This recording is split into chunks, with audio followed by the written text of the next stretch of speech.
बेयो नै इखान लिरदां नैयाव 8 नाम्बाराव बेयो 1952 मायथाइनि सान्थ्रि बिग्रायनायनिबो मोनसे जाहोन थारमाने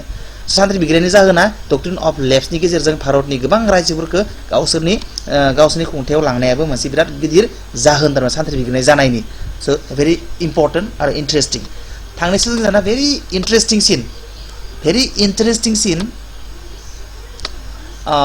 इन्टारेस्टिं सिन मोनसे बिग्रायनाय भारतनि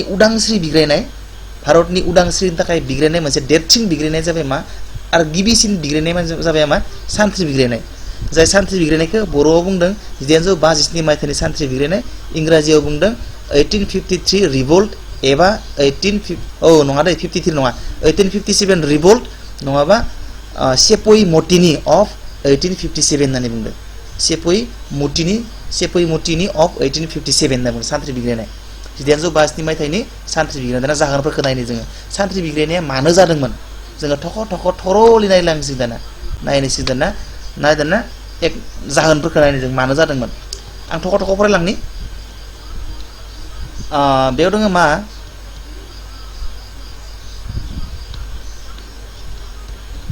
से नाम्बारा राजखान्थियारि जाहोनफोर जों नायनोसै गिबियाव राजखान्थियारि जाहोनफोरखौ नायनि राजखान्थियारि जाहोनफोरा मा भारतनि रायजोफोरखौ जानला मोनला दखल खालामनाय डक्ट्रिन अफ लेफ्सनि गेजेरजों मायबा मायबि खान्थिनि गेजेरजों भारतनि रायजोफोरखौ दखल खालामनायाबो बिराद गिदिर मोनसे जाहोन आरो गावसोरनि खुंथायनि सिङाव लाबोनाय बेयो मोनसे बिराद गिदिर जाहोन आरो खायसे बुंदों आङो भारतनि रायजोफोरखौ जानला मोनला ओंथि गैयै जासे गावसोरनि सासननि सिङाव लांनाय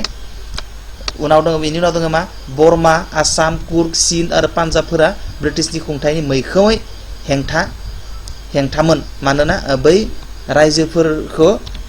इनायै ब्रिटिश साम्राज्यजों सरजाबनाय जादोंमोन ब्रिटिशफोरा बै जायगाफोराव बर्मा आसाम कुर्ग चीन आरो पान्जाबफोराव माने नंखाय बाखाय सासन खालामदोंमोन बिनि थाखाय रायजोफोरा नोगोरारिफोरा आसामनि नोगोरारि आरो बै जायगाफोरनि नोगोरारिया गोबां रागा जोंदोंमोन आरो ब्रिटिशफोरखौ गावसोरनि जायगानिफ्राय होखारना हरनो जावरिखांदोंमोन आरो बिनि नेक्स्टआव नैबे डक्ट्रिन अफ लेफ्स खान्थिनि बाहायनाय डक्ट्रिन अफ लेफ्स खान्थिया इनायै गोबां भारतारि राजाफोरनि रायजोखौ खोमानो लांनो गोनां खालामदोंमोन बेनिखायनो गोबां राजा महाराजा आरो नोगोरारिफोरा सान्थ्रि बिग्रायखांदोंमोन एबा ब्रिटिशफोरखौ होखारना हरनांगौ होननानै जावरिखांदोंमोन आरो बिग्रायखांदोंमन लर्ड डेलहाउसीनि समावनो 1952 बिग्रायनायनि गुबै जाहोनफोरनि मोनसे लर्ड डेलहाउसीनि समावनो बिराद जातपात जादोंमोन थारमाने बिराद जातपात इनाय बानाय हा दखल खालामदोंमोन रायजो दखल खालामदोंमोन सोरखौबा बुथारदोंमोन माबा माबि खाजना बानायदोंमोन बिभिन्न खालामदोंमोन आरोना बेनिखायनो 1952 लर्ड डेलहाउसीनि खुंथाय बै खुंथायनि समानो माने भारताव सान्थ्रि बिग्रायनायखौ जाखांहोनायनि बिराद गिदिर मोनसे जाहोन आरो बेबो लर्ड डेलहाउसीनि समाबो बेनि उनाव दङ लर्ड डेलहाउसीया 1952 मायथाइयाव पेशवा बाजिराव टुनि खांनाय फिसाज्लानि पेन्सन बन्द खालामना होनाय बेबो मोनसे बिराद गिदिर जाहोन दै माबानि 1952 मायथाइनि सान्थ्रि बिग्रायनायनि बिराद गिदिर मोनसे जाहोना जाबाय नैबे लर्ड डेलहाउसीया माने बे समायनि गभर्नर जेनेरेला 1952 मायथाइयाव पेशवा बाजिरावनि खांनाय फिसाज्लानि पेन्सन बन्द खालामनानै पेशवा बाजिराव टुआ सासे राजामोन आरो बे राजाया खिन्थु फिसाज्ला गैयामोन खिन्थु बिहा खांनाय फिसाज्ला दंमोन बे खांनाय फिसाज्लाया थारमाने जितु डक्ट्रिन अफ लेफ्स बानायनि सिगाङाव बियो बिफानि सम्पतिखौ मोनबोबाय थादोंमोन नैबे बिफा पेशवा बाजिरावनि सम्पतिखौ बिनि खांनाय फिसाज्लाया मोनबोबाय थादोंमोन मोनै जेब्ला डक्ट्रिन अफ लेफ्सखौ बानायबाय आरो डक्ट्रिन अफ लेफ्सखौ बानायनाय लोगो लोगो नैबे पेशवा बाजिरावनि फिसाज्लाया जि राजानि खांजानाय फिसाज्ला हिसाबै जि सम्पति आरो जि सुबिदाफोरखौ मोनदोंमोन बे सुबिदाफोरखौ बन्द खालामना होदोंमोन आरो बे बन्द खालामना होनायावनो गोबां बिनि फोरजाफोरा आरो गोबां मानसिफोरा थारमाने ब्रिटिशनि हेंथायै दावहा नांनो थाखाय बिग्रायखांदोंमोन and it was the first war of it was the first war of Indian independence Bharat उदांस्रिनि गिबिसिन दावहाया जाबाय नैबे सान्थ्रि बिग्रायनायानो 1952 मायथाइनि so very interesting जों दा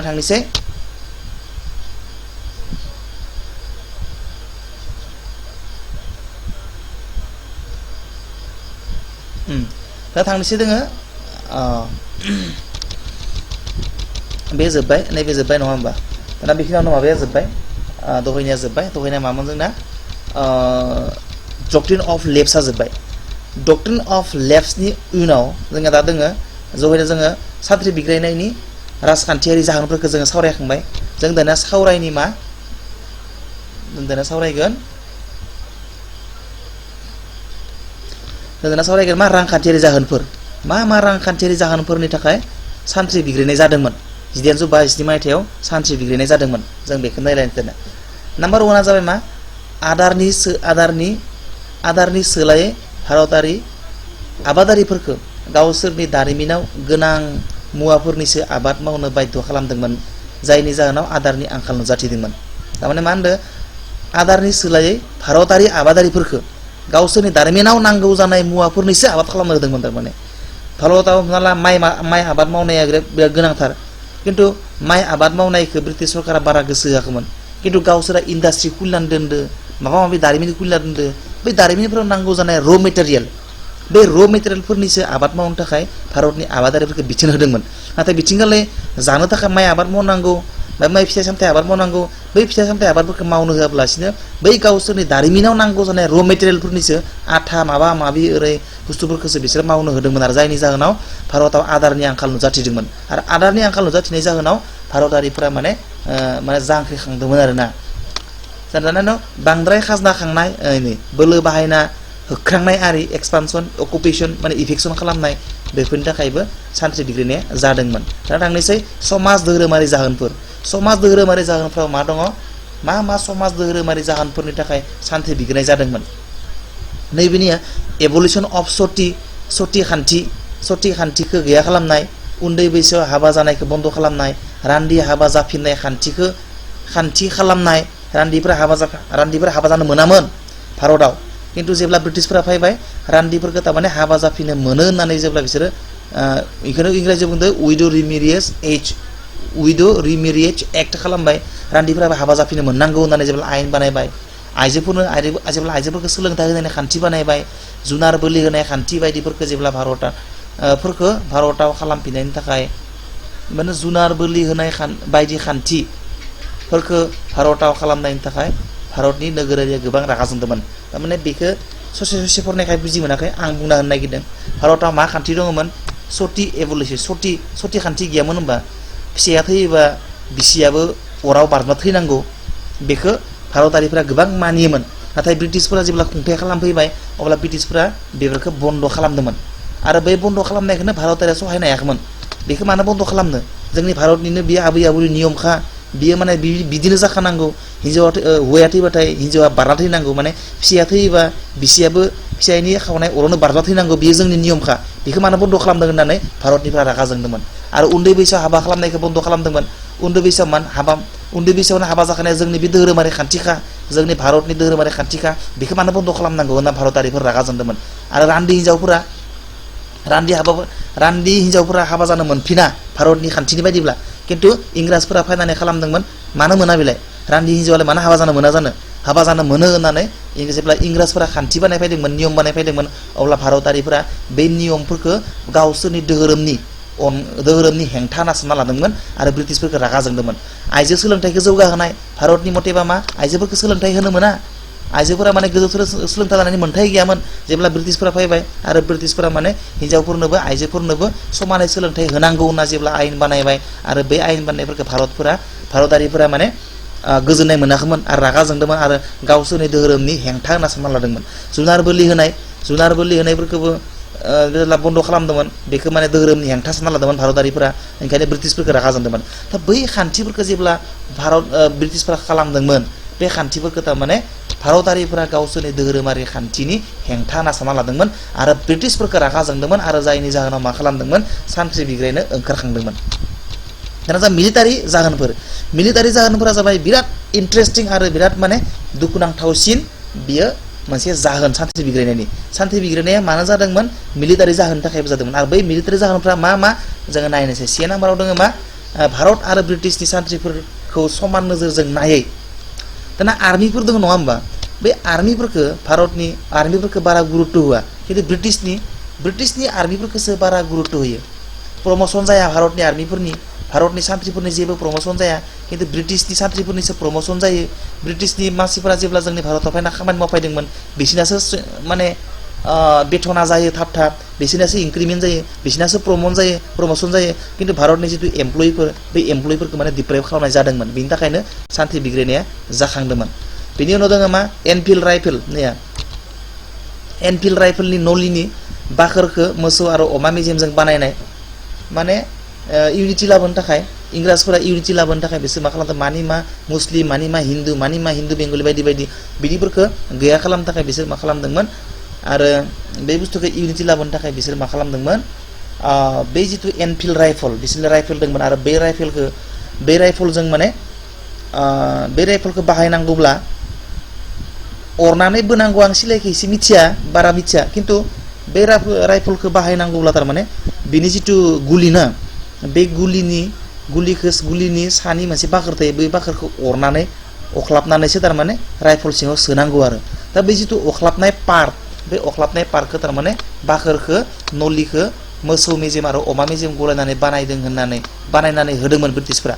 फोसावदोंमोन आरो बिखौ जोङो बिनिजों बानायो होननानै ब्रिटिशफोरा बुंदोंमोन आरो बेखौ भारतारिफोरा खोब माने धोरोमनि हेंथा सानदोंमोन आरो हिन्दुफोरा माने मोसौ जानो गोनां जानायखौ मुस्लिमफोरा अमा मेजेम जानो गोनां जानाया खोब धोरोमनि बेरेखा जादोंमोन आरो भारतफोरनि थाखाय जायनि जाहोनाव माने सान्थ्रिफोरा बिग्रायखांदोंमोन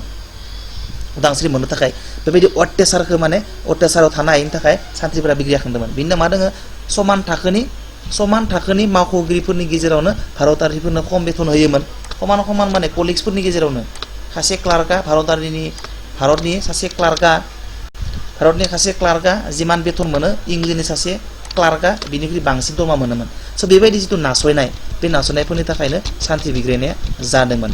दा थांनोसै नेक्स्टआव दा नैबे बिराद इम्पर्टेन्ट आं थख' फरायलांनोसै बारा बुजायबाय थाला बुजायनो गोनां गैया बेयाव फरायनानै गालांनि आरो बाहाय बुंना गालांनि पइन्ट्सफोरखौ गुबुन जायगायाव सान्थ्रि बिग्रायनायनि गुबुन दैदेनगिरिफोर माबे जायगायाव सोर दैदेनगिरिया सान्थ्रि बिग्रायनायखौ दैदेनदोंमोन स' बेनि डिटेल्स जों मिथिनांगोन बेयाव किसुमान मिथिनो लागा बाथ्रा दङ नै से नाम्बाराव बाराकपुराव सोर दैदेनदोंमोन सान्थि बिग्रायनायखौ आरो माबायदि जादोंमोन हाल-साला जेब्ला मंगल पान्डेया 29 मार्च 1952 मायथाइयाव बाराकपुराव गिबिसिन मोसौ आरो अमा मेजेम गोनां सिलाइखौ बाहायनो नागिराखैमोन आरो बिनि गाहाय मावख'गिरिखौ बुथारदोंमोन मंगल पान्डेखौ 10 एप्रिलाव 1957 मायथाइयाव फासि होनाय जादोंमोन आरो बिब्दिनो बिग्रायनाया जागायजेनदोंमोन एक्चुअली मा होनदों 29 मार्च 1957 मायथाइयाव नै बाराकपुराव फार्स्ट मंगल पान्डेयानो थारमाने बै सिलाइखौ बाहाया होननानै माबा खालामदोंमोन माने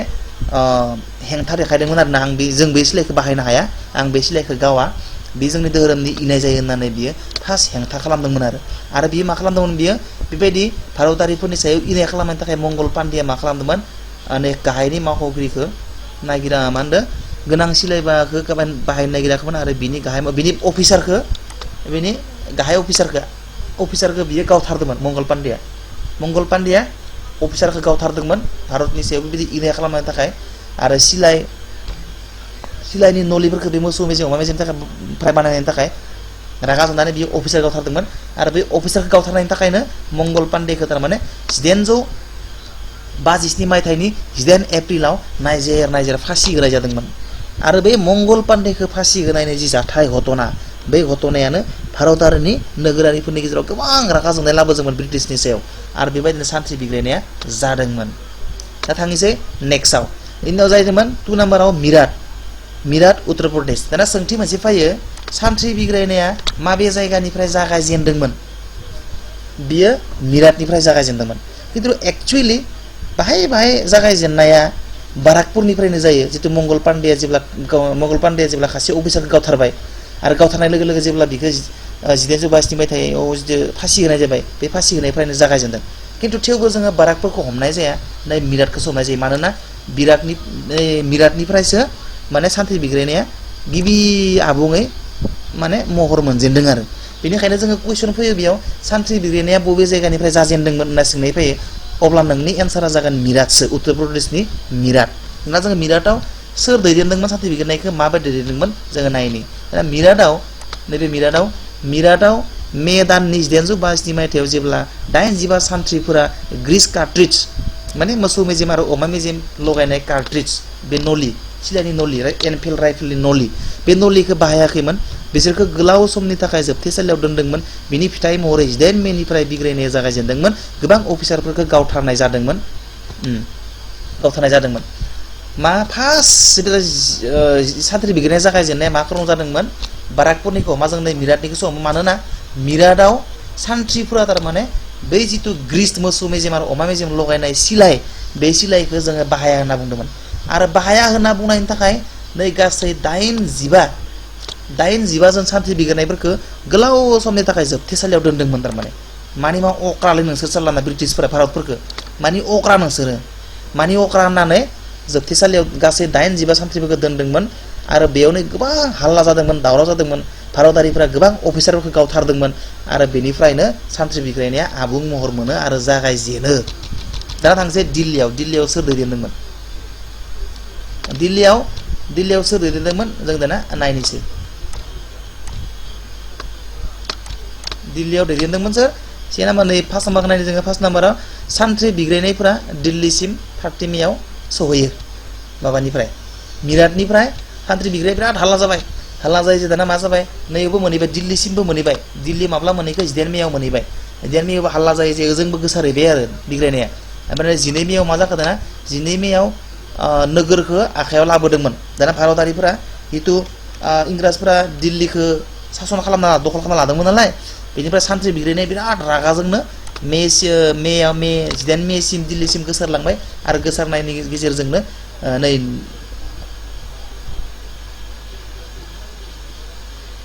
12 मे नोगोरखौ आखायाव लाबोदोंमोन सान्थ्रि बिग्रायनाया दिल्लीसिम सहैदोंमोन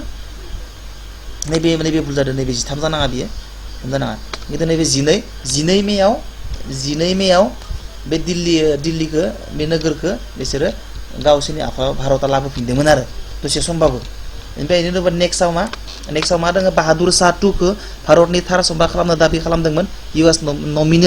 नमिनेल एम्पायर अफ दिल्ली आर्लियार थारमाने बाहादुर शाहया दिल्लीनि सम्राटआ बाहादुर शाह नामावल' बाहादुर शाह खिन्थु बाहादुर शाहनो जेबो पावार एन्ड फांसन होनाय जायाखैमोन बाहादुर शाहया जेबो पावार गैयामोन जास्ट बियो नामावल'सो सम्राटमोन बाहादुर शाहया खिन्थु बाहादुर शाहनि खामानिखौ सोर मावोमोन नैया गोहो आरो हाबाखौ बाख्त खानासो सामलायोमोन थारमाने नामाव बाहादुर शाहया सम्राट दिल्लीनि खिन्थु गासै खामानिफोरखौ सोर मावोमोन ब्रिटिशनि नैबेसो मावोमोन नैया बाख्त खानासो बे दिल्लीखौ सामलायोमोन खिन्थु राजाया हले बाहादुर शाहमोन खिन्थु बाहादुर शाहयाखौ आरो दिल्लीखौ सामलायनायनि गोहो गैयामोन नै बाख्त खानासो दोङोमोन स' बेखौनो दिल्लीयाव माने भारतारिफोरा बाहादुर शाह टुखौनो राजा खालामनांगौ गोहो पावार एन्ड फांसनखौ बिनो होनांगौ होनना दाबि खालामदोंमोन दाना बिनि उनाव दङ मा सम्राट बाहादुर शाहखौ रंगावसिम होसोना हरनाय जादोंमोन आरो बियो थैनायसिम बेयावनो थानांदोंमोन ओमफ्राय मा खालामदोंमोन थारमाने सम्राटबाबो बे मा खालामदोंमोन बै सम्राटखौ बाहादुर शाह टुखौ इंराजफोरा थारमाने एकदम नै रंगावसिम होख्रांना हरदोंमोन आरो बे सम्राटखौनो होख्रांना हरनायनि उनाव गावसोरा दिल्लीखौ नै बाख्त खानखौ लानानै सासन खालामदोंमोन दा थांनोसै जोङो नेक्स्टआव कानपुर दाना कानपुराव सान्थ्रि बिग्रायनायखौ सोर लिड खालामदोंमोन कानपुराव नाना साहेबा बिराद इम्पर्टेन्ट बेयाव सोङो नाना साहेबा माबे जायगानिमोन Nana Saheb belongs to which one of the place गाहायनि माबे मोनसे जायगानि नाना साहेबा बा कानपुराव सान्थ्रि बिग्रायनायखौ सोर दैदेनदोंमोन ओरैबायदि कुइसन फैयो अब्ला नोंथांनि आन्सारा नाना साहेब सान्थ्रि बिग्रायनायखौ दैदेनदोंमोन बेयाव ओमफ्राय बेयो बाजिराव टुनि खांजानाय फिसाज्ला सोर नाना साहेबा कानपुरनिफ्राय ब्रिटिशखौ गादबदोंमोन आरो पेशवा जादोंमोन बियो दा झान्सिया जाबाय बिराद इम्पर्टेन्ट झान्सिखौ मिथिथारनांगोन झान्सिनि रानि होनना जों खोनाबाय थायोना एक्चुवेलि झान्सिया सोरमारमोन झान्सिनि रानिया सोरमारमोन दा जोङो बाना मा खालामनायनि झान्सिया माबेनि उत्तर प्रदेशनि दाना रान्दी हिन्जाव नैबेनिया नाम्बार 1 पइन्ट रान्दी हिन्जाव रानि हिन्जाव झान्सिनि रानि लक्ष्मीबाईया बे बिग्रायनायाव गोख्रोङै बिफाव लादोंमोन स' झान्सिनि उत्तर प्रदेशनि झान्सियाव सान्थ्रि बिग्रायनायखौ सोर गोख्रोङै दैदेनगिरि हिसाबै बाहागो लादोंमोन बे जाबाय रान्दी हिन्जाव रानि लक्ष्मीबाईया दैदेनदोंमोन रानि लक्ष्मीबाईया बिनि उनाव दङ नेक्स्टआव बिनि बिफाया गंगाधर रावनि फिसाजो झान्सिमोन गंगाधर रावनि फिसाजो लक्ष्मीबाईमोन आरो लक्ष्मीबाईया झान्सिनि उत्तर प्रदेशनि झान्सिनि रानिमोन बिनि बिफानि मुङा गंगाधरमोन फांसे लक्ष्मीबाईनि झानसिखौ ब्रिटिशफोरा डक्ट्रिन अफ लेफ्सनि हेफाजाबजों सेख'ना लांदोंमोन मानोना बिनि बिफा दामदर रावा खांजानाय फिसाज्लामोन दहायनो जों मोनदोंना डक्ट्रिन अफ लेफ्स फरायबाय थानाय समाव जों मोनदोंना डक्ट्रिन अफ लेफ्स थानाय समाव नै झानसिखौ ब्रिटिशफोरा डक्ट्रिन अफ लेफ्सनि गेजेरजों गावसोरनि खुंथायनि सिङाव लांदोंमोन आरो बे डक्ट्रिन अफ लेफ्सजों जेब्ला डक्ट्रिन अफ लेफ्सनि हेफाजाबजों ब्रिटिशफोरा नै झानसिखौ गावसोरनि खुंथायाव लांदोंमोन अब्ला झानसिनि रानिया लक्ष्मीबाईमोन स' लक्ष्मीबाईनो बे होनाय जायाखैमोन मानोना लक्ष्मीबाईया गंगाधरनि फिसाज्ला आरो गंगाधरनि बिफाया गंगाधरखौ नैबे दामोदरा दानि फिसाज्ला गैयामोन दामोदरा राजामोन नै झानसिनि राजामोन फार्स्टआव दा दामोदरा फिसाज्ला गैयामोन फिसाज्ला गैयैखाय बियो गंगाधर रावखौ खांदोंमोन गंगाधर रावखौ खांनानै बियो गंगाधरा नै दामोदर थैनायनि उनाव गंगाधरा झानसिनि राजा जादोंमोन दानिया गंगाधरा राजा जानायनि उनाव गंगाधरनि फिसाजो झानसिया गंगाधर थैना थांनायनि उनाव गंगाधरनि फिसाजो झानसिया लक्ष्मीबाईया झानसिनि रानि जादोंमोन दानिया ब्रिटिशफोरा बेखौनो नुबाय नोंनि बिफायाथ' झानसिखौ लक्ष्मीबाईखौ बुंबाय ब्रिटिशफोरा नोंनि बिफायाथ' माबानिसो फिसाज्लामोन नोंनि बिफायाथ' खासे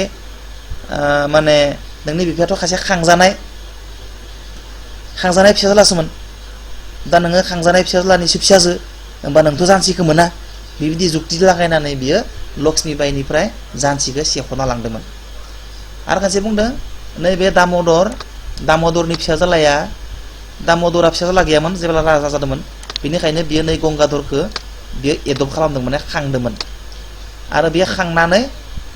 बे समाव डक्ट्रिन अफ लेफ्स गैयामोन नालाय बेनिखायनो दामोदरा फिसाज्ला गैयैखाय नै गंगाधरखौ एडप्ट खालामनानै बियो राजा खालामना दोन्दोंमोन झानसिनि आरो जेब्ला झानसिया थैबाय झानसिनि फिसाजो लक्ष्मीबाईया झानसिनि रानि जादोंमोन खिन्थु जेब्ला वारेन हास्टिंनि समायाव डक्ट्रिन अफ लेफ्स बानायबाय अब्लाना ब्रिटिशफोरा झानसिनि रानि लक्ष्मीबाईखौ बुंनायसै नोंनि बिफाया खासे खांजानाय फिसाज्लासोमोन खासे राजानि नोंसा आफाखौ दामोदर राजाया खांनासो लाना फैनाय स' नोङो खांजानाय फिसाज्लानिसो फिसाजो ओंखायनो नोङो बे झानसिनि रानि जानो इलिजिबोल नङा होननानै झानसिखौ सेना लांदोंमोन ब्रिटिशफोरा लक्ष्मीबाईनिफ्राय येस दा बेबायदि घटनाया दा थांसै जोङो नैबे रानि लक्ष्मीबाईखौ झानसियाव सोर हेफाजाब होदोंमोन नैबे तान्तिया ट'पेया बेखौ हेफाजाब खालामदोंमोन गोसोआव लाखि तान्तिया ट'पेया माने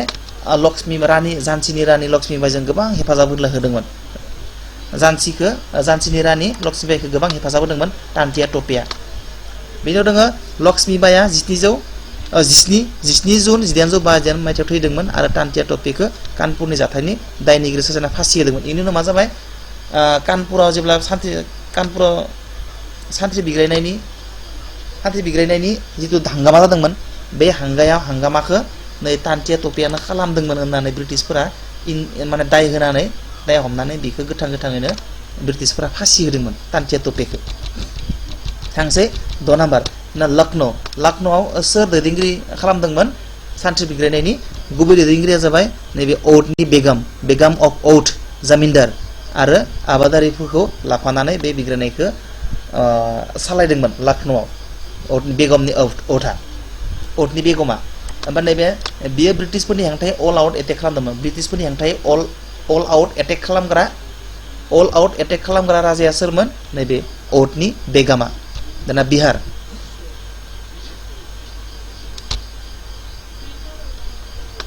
बिहारखौ नायनि बिहाराव सोर दैदेनदोंमोन सान्थ्रि बिग्रायनायखौ दैदेनगिरि जगदीशपुरनि जमिनदार नै कुंवर सिंआ दैदेनदोंमोन जगदीशपुरनि जमिनदार कुंवर सिंआ बिहाराव सान्थ्रि बिग्रायनायखौ दैदेनदोंमोन बिनि उनाव नेक्स्टआ मा दङ दावहायाव जखम जाना 27 एप्रिल 1852 मायथाइयाव थैदोंमोन सोरो कुंवर सिंआ थैदोंमोन थांसै नेक्स्टआव दाना 1852 मायथाइनि जिथु सान्थ्रि बिग्रायनाय 1857 दिननि जि सेपई मुटिया माने साक्सेस जानो हायाखैमोन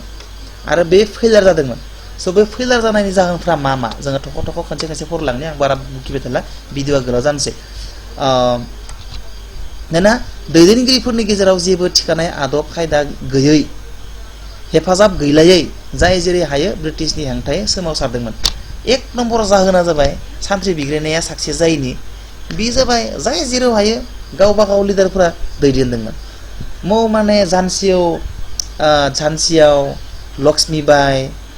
बिहाराव कुंवर सिं गावबा गाव आइडियोलजिजों बिसोरो ब्रिटिशनि हेंथायै जुद्ध नांदोंमोन। एक इउनिटि गैलायामोन। दा बिनि थाखायनो सान्थ्रि बिग्रायनाया साक्सेस जानो हायाखैमोन। दा नेक्स्टआव दङ मा? नेक्स्टआ जाबाय मा? नेक्स्ट जाहोना जाबाय मा? गोबां बिथिंनिफ्राय हेफाजाब मोनै, गोबां दैदेनगिरिफोर सानसुमै, गोबां दैदेनगिरि सानसुमै आरो सोलोंथाइ गोनां सुबुंफोरा बे सोमावसारनायखौ हेफाजाब होआखैमोन जानांगौ। थामहिनबा ब्रिटिशनि जानानैसो बाथ्रा बुंदोंमोन। नैबे बिराद इन्टारेस्टिं बाथ्रा नोंथांमोनखौ बुंनो नागिरदों आङो। थारमाने जेब्ला भारतारिफ्रा ब्रिटिशनि हेंथायै दावहा नांदोंमोन नङा होमबा, बिग्रायखांदोंमोन नङा होमबा, बै बिग्रायखांनायखौ भारतनिनो गोबां मानसिफ्रा थारमाने हेंथा होदोंमोन। मानो मा बिग्रायलाबायनांगौलै ओरै आरो थाबानो जायो ब्रिटिशफोरजोंनो मिलायनानै थारमाने सोरबा साख्रि मावनायफोरा अफिसनि खामानि मावनाय, सोरबा फिसा फिला साख्रि मावनाय, बै साख्रि मावनायफोरा ब्रिटिशनि हेंथायै बिग्रायखांनायखौ गाहाम मोनाखैमोन। जेरैबायदि जोंनियावबो दा नुदों नोंथांमोन, आं नोंथांमोननो मोनसे बिराद बेस्ट एग्जाम्पल होनो नागिरदों। जोंनि जिथु आलादा रायजो बिनाय बड'लेण्ड रायजो बिनायावबो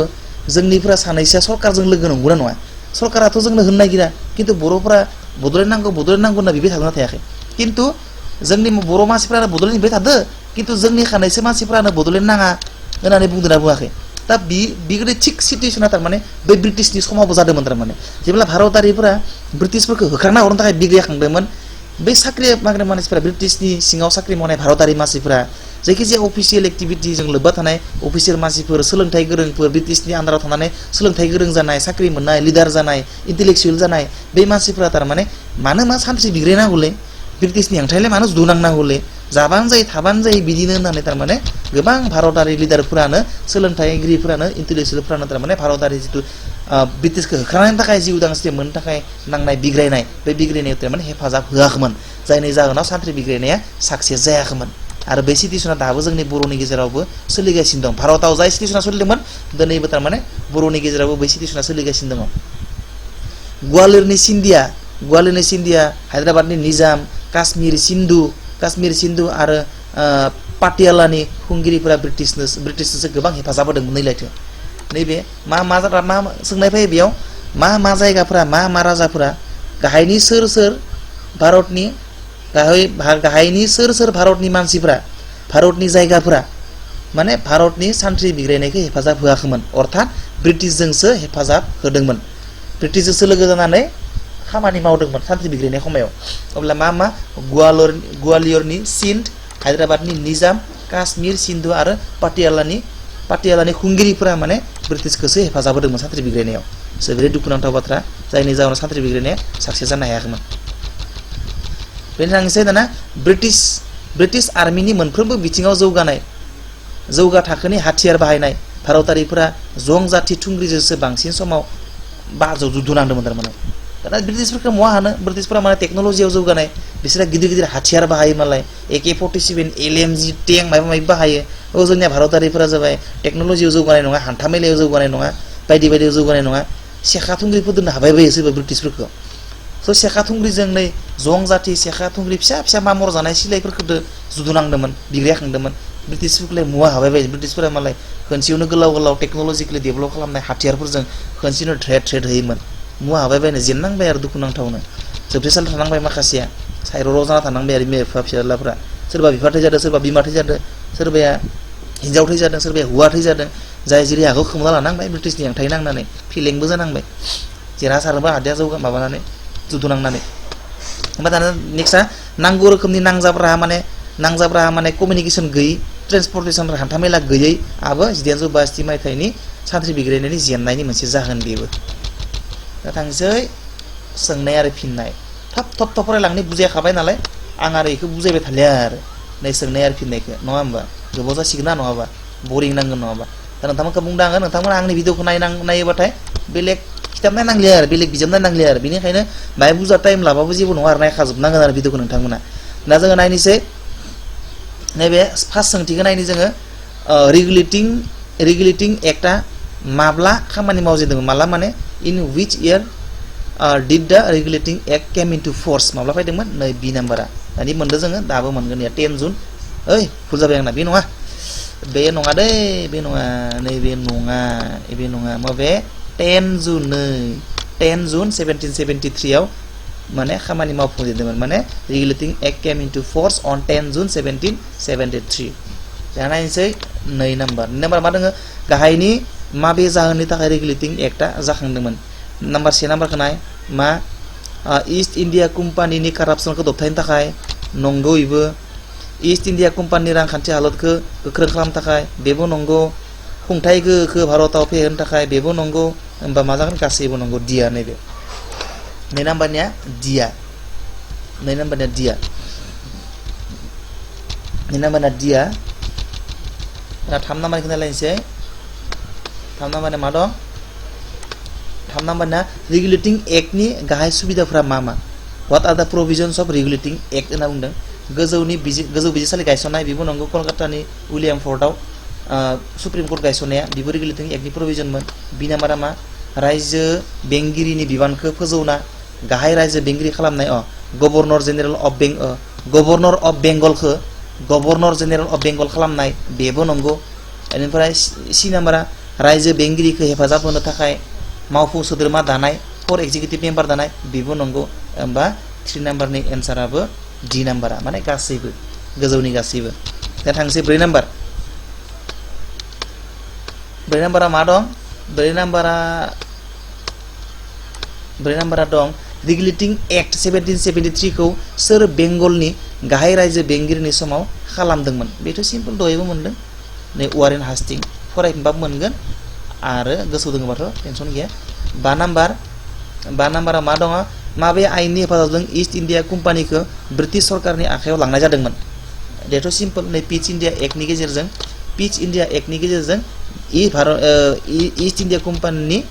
खुंथायफोरखौ भारत ब्रिटिश सरकारा गावसोरनि खुंथायनि सिङाव लांदोंमोन दा 6 नाम्बाराव फैनोसै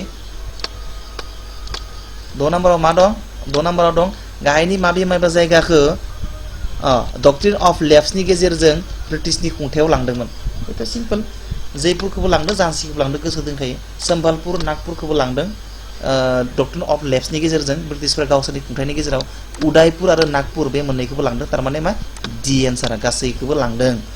डक्ट्रिन अफ लेप्सनि गेजेरजों ब्रिटिशफोरा बै जायगाफोरखौ गावसोरनि खुंथायनि सिङाव लांदोंमोन 7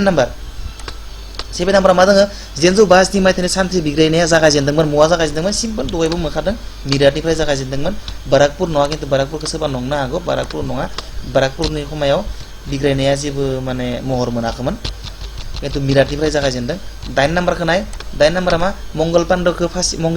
पाण्डेखौ फासि होनाय जादोंमोन मा मायथाइयाव फासि होनाय जादोंमोन नैया 19 एप्रिल 1952 मायथाइयाव दानिबो मोनदों गोसोआव दङ जानो हागौ नोंथांमोना गोसोआव गैयाबा भिडिअखौ नायफिनदो खेबसे अब्लानो रोखा गोसो थाफिनगोन ना 9 नाम्बारखौ नायनोसै सान्थ्रि बिग्रायनायखौ कानपुराव सोर दैदेनदोंमोन बेबो सिम्पल कानपुरावनो नाना साहेबा दैदेनदोंमोन आरो नाना साहेबखौ सोर हेफाजाब होदोंमोन बेखौ एसे बावबाय हेफाजाब होग्रा गैया बिनि सान्थ्रि बेलेग रायजोफोरा हेफाजाब होदोंमोन बेखौ थांनाय दिना नेक्स्टआव 10 नाम्बारनि नायनो 10 नाम्बारा मा दङ 1952 मायथाइनि सान्थ्रि बिग्रायनाय समाव भारताव सोर बेंगलनि गाहाय रायजो बेंगिरि सासन खालामदोंमोन बे नैबे लर्ड केनिंआ डी नाम्बारा जागोन लर्ड केनिंआ जागोन स फ्रेन्ड्स बेखिनियानो थारमाने rise and growth of British power in India भारताव ब्रिटिशनि गोहोनि बांनाय आरो फेहेरनाय नि जितु लेसन आपार प्राइमारि टेट एग्जामनि जितु इम्पर्टेन्ट लेसन बे लेसननि डिटेल्स नोंथांमोना मोनबाय आरो मोननैसो आयेन दंबावो बे आयेनखौ नोंथांमोना आंनि इयुननि भिडिअ नुनो मोनगोन स आं भिडिअखौ होजोबनो हायाबो जानानै नोंथांमोना आंनि जितु मडेल फरायनायनि मडेल नोट्स होनायनि मडेल बे मडेलाव नोंथांमोना फरायदो अब्ला नोंथांमोना जेखिजाया कुइसन फैया मानो सलुसन खालामनो हागोन स इयुनाव आं आरो इम्पर्टेन्ट टपिकफोरनि सायाव भिडिअ बानायनाय मिजिंजों नोंथांमोनखौ भिडिअ फिन लोगो मोननाय मिजिंजों दिनैनि भिडिअखौ बेखिनियाव दोनथ'बाय गोजोन्थों।